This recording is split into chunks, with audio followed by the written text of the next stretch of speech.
ம்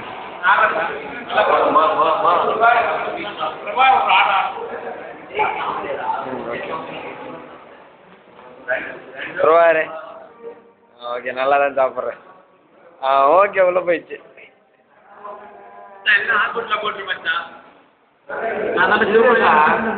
இவன் தான் சிவபாலாஜ் டியூஷன் சார் நல்லா பாம்பு போடுவார். ஓகே ஓகே இதுவே வேறு அற்புதராஜ் வேறு ரெண்டாவது ரவுண்டு சாப்பிட்டுனுங்கிறாரு இப்போ பேர் இவரு ரெண்டாவது ரவுண்ட் திலகர் இவரு ரெண்டாவது ரவுண்ட் சாப்பிட்றாரு நல்லா சாப்பிட்றாரு மூணாவது ரவுண்ட் சாப்பிட்றாரு ராகேஷ் இவர் சாப்பிடாம நின்றுருக்காரு இது ஜமால்